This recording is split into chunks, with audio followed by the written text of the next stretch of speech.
Hi and hello there, Virgo! Welcome new subscribers. My name is Yan, returning Istam buyers. Thank you sa inyong walang sawang love at support for me. Kung hindi yung panos, may pati other channel. Link is down below sa ating description box. If interesado, click lamang yung link na yan para kayo mapunta there at araw-araw ay nag-upload tayo ng collective readings for all signs.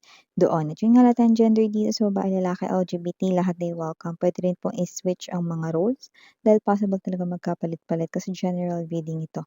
At the end of the day, lahat ay may free will na free niyong gamitin anytime, anywhere. So, let's go ahead and check these messages right here for you. Virgo, wala tayong gender dito, okay? Babae, lalaki, LGBT, lahat ay welcome. Alright. So, cross-watchers ni Virgo, welcome ka rin. May Virgo placement sa natal/birth chart. Welcome din kayo. Just take only what resonates, guys. Archangel Michael, thank you so much. Angel guides, can we get messages right here for Virgo, please? What this Virgo needs to know? Can you please show me messages for Virgo?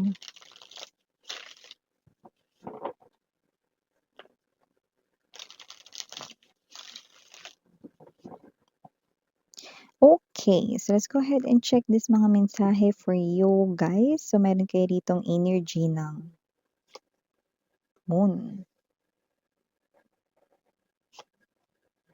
World, two major arcanas, Queen of Coins, Eight of Wands, Justice, Three of Swords. Eight of Coins para sa bottom of the deck for ya guys. Six of Wands, and the Knight of Coins. Yung iba sa inyo mukhang mahahanap or nahanap nyo na ang long term ninyo ritong gustong pagstayan na trabaho or kumpanya, no, na gusto ninyong pagtrabahuhan. Like parang ganito, dito na talaga ako tatanda. Ito na talaga yung gusto kong maging trabaho. Ayan, no? Or sa iba naman, ito na talaga yung negosyo na tingin ko na bet ko. Yan, no? Ito na talaga yung negosyo na alam kong ipapasok ko sa aking mga apo. Yan, no? So, may mga ganong klase kayong energy, no? Or ipapasok ko sa aking anak, yan, no? Sa saling henerasyon, yan, no? So, maaaring meron kayo rito, no? Na posibleng mapagdedesisyonan about your financial, no, regarding your business, no. Like nakikita ko kayo na magsi-stay, 'yan, no. Puwedeng staying dun sa kumpanya na yon or i-stay niyo yung negosyo na meron na kayo ngayon, no. Yung iba puwede magpapalit ng negosyo tapos mare-realize ninyo na 'yan na talaga yung negosyong gusto ninyong palakarin, no, or palawakin, 'yan, no. So, maliban diyan, nakakita rin tayo ng energy rito na mukhang mas mapapansin rin kayo sa inyong trabaho, okey? Nakikita ko dito na hindi lamang 'yan sa kung paano ka mag-work or kung paano ka gumawa ng actions, 'no, patungkol sa'yo ritong trabaho or kung ano man yung ginagawa mong trabaho sa iyong propesyon. Pero mapapansin rin dito, 'no, mako-complement dito ang iyong physical appearance, 'no. Puwedeng yung skin mo, 'no, mapansin nila, 'no. Puwedeng yung iyo rito na outfit, 'no, OOTD ganyan na mapansin din nila, 'no. So, nakikita natin dito na maybe your hair, 'no. Baka bagong gupit ka, bagong hairstyle ang ginagawa mo ngayon sa hair mo, 'no. So, wala tayong gender dito. Pero bukod sa trabaho mo, 'no, na ginagawa, mapapansin din nila like compliment ito, okey. Positive compliments ang mare-receive ninyo from your coworkers. "Alam be, bagay sa'yo 'yan." 'Yan, 'no. May mga gano'n, 'no, na babati sa inyo rito, 'no, na, looking good kayo, 'no, sa kung ano man 'tong binago ninyo lately about yourself, 'no. Yung iba naman puwedeng, wala naman kayong binago pero maaaring kayo ito na nagkakaroon dito ng maayos na tulog, kaya yung skin ninyo, 'no, nagre-reflect, 'no, na nakaka-receive kayo ng magandang tulog, 'di ba, or less problem kaya hindi kita sa inyong aura or hindi nagre-reflect sa skin, 'no. Parang, "Uy, kumikinis ka." Yun, 'no, yung mga gano'ng klaseng energy. So, maliban diyan, nakakuha rin tayo ng iba pang mga mensahe para sa'yo. Possible dito, 'no, na meron ditong tinatago-tago 'no, yung kanya ritong tunay na feelings or saloobin for you, isisiwalat na 'yan 'no, Tito Boy lang. With the moon energy and the eight of wands, this is the long-awaited message 'no, na hinihintay mo. Maybe it's a confession from someone brand new, pero meron ng matagal na feelings for you, okay, like kilala mo na, okay.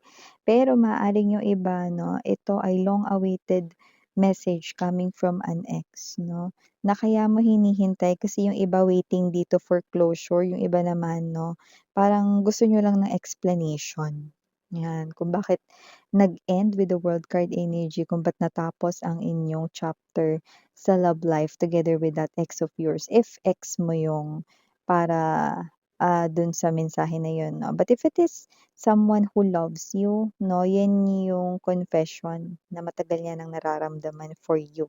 Kaya siya lumalabas bilang someone brand new kasi never naman kayo ditong nagkaroon ng love history, 'di ba? So, maliban diyan nakakuha rin ako ng energy rito, yung iba sa inyo possible na meron kayo ritong inaasikaso or may mga aasikasuhin kayong papel. Pero for some reason hindi ko kayo rito nakikitang inaantok-antok, pupungas-pungas at hindi rin ako nakakita rito ng energy ng antok or pagka walang gana 'no. Kasi kung ano 'to, bagay na excited ka pa nga.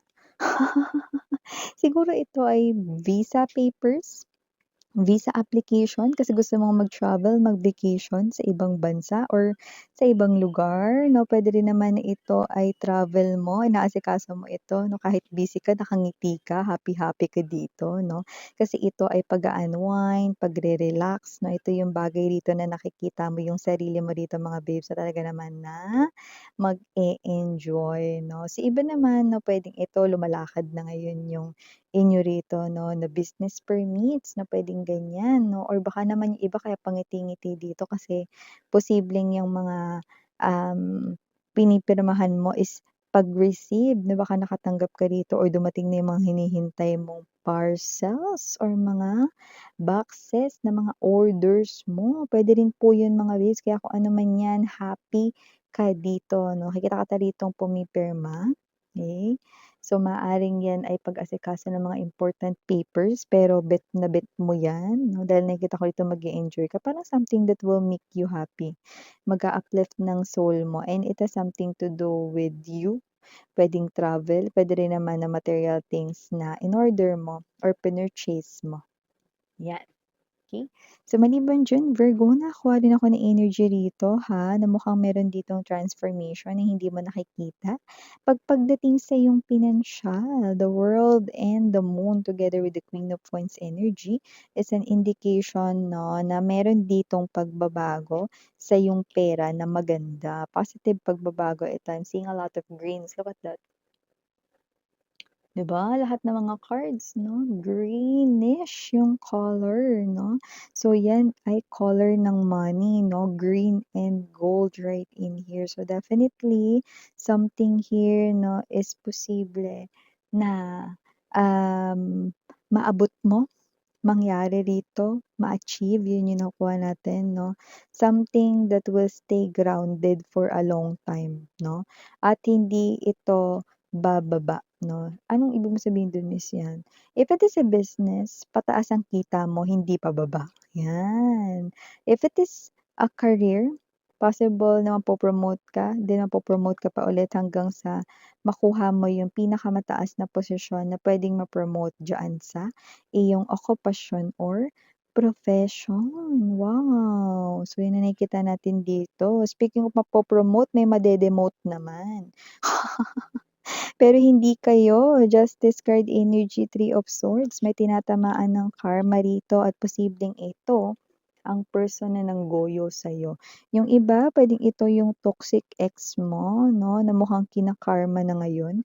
Yung iba naman hindi mo 'to ex 'no, pero ikaw ay ginawa ng hindi maganda nito noon or dati. Kaya kung sino man 'to puwedeng kakilala mo, puwedeng old friend 'no, na bini-trade kayo dahil lang sa pera 'no, or baka naman yung old friend ninyo yung naging third party, ng person mo or ng ex mo, name it 'no, someone here is receiving a very, very, very, very, very, very 'yan 'no, wasak 'yan 'no, ibig sabihin talagang napakalaki ng karma na natatanggap niya ngayon. Alam mo kahit umilag 'no, kaliwa kanan 'no, hindi talaga rito mga babes na maiiwasan ang karma. Lalo na 'no, bad karma ito 'no, hahabulin talaga kahit saang lupalop ng mundo. True. So, maliban diyan is Scorpio, nakakuha rin tayo ng energy rito ha, na posibleng meron ditong magtagumpay 'no, sa iyong family member, 'yan 'no, or relatives puwede rin 'no, or tinuturing mo na na family like mga close friend mo dito 'no, or close friends 'no. Anong tagumpay means 'yan, maaaring meron sila ditong ma-achieve 'no, for themselves na isa sa parang matagal nilang pinagpe-pray. So, mga babes 'no, nangyari ito 'no, at nakikita ko rito na isa rin kasi 'to sa parang gusto mo for them na mangyari. So, parang matutupad ito na wish mo, pero ito yung wish mo for others 'no, for your loved ones. So, kunwari ganito, maaaring gusto rito 'no, ng iyong friend na, dumating yung time na makahanap siya ng the one at ayain siyang pakasal and then this is it, 'di ba? Maaaring yun na yung magandang balita na yun 'no, and isa rin yun sa gusto mong mangyari for him or her 'no, and now you're gonna receive that tagumpay 'no. Siyempre 'di ba, pagka may mga magagandang nangyayari 'no, sa mga taong talagang love na love natin 'no, happy rin tayo for them. So, nakikita natin na ganun yun 'no. Pero alam mo kung bakit mas nag-work yun ng mabilis? It is because of you. You prayed for that 'no. And this is yung mga babes na may na-accumulate ka kasi ng mga good deeds 'no, from your past lives. That's why kahit yung wish mo for others ay matutupad 'no, or natupad na dito 'no, sa iba sa inyo nangyari na 'yan 'no. Yung iba doesn't have to be na yun 'no, pero iba kahit ano, okey? Another example puwedeng, gusto rito na makapasok ng kapatid mo doon sa kumpanya na pangarap niyang pagtrabahuhan 'no, and then boom, 'di ba? Nangyari na nga. So, gano'ng klase ng energy. So, yeah, these are all the messages I got right here. Yeah, pahabol na message ha. May energy pala akong nakikita rito mga babes 'no, na maaaring may iwan kayong pera, okey? Hindi ko alam kung saang mesa yun, basta mesa yung nakita natin. Puwedeng sa bahay niyo kasi 'yan, puwede rin naman sa kinainan ninyo, puwede rin naman sa office 'yan 'no, pero nakikita ko rito mawawala 'yan 'no. At kung di ako nagkakamali 'no, possible na yun ay 1,000 'no, or ano, kahit na ano pa yun, okey? 1,000 mga babes 'no, pinaghirapan niyo yung kitain 'no, so nakikita ko rito 'no, wag niyong kalimutan kung may malalapag kayong pera, okey? Kasi 'di ba nakikita ko rito na kayo 'to na klase ng energy na, possible na provider sa family ninyo or kayo ito 'no, na masinop 'no, when it comes to money 'no. So 'yan, kasi may kukuha niyan, mm. Okay? So yeah, these are all the messages. Thank you so much again. I'm Miriana Oni. Sarang Hail, Love and Light, Virgo. Annyeong.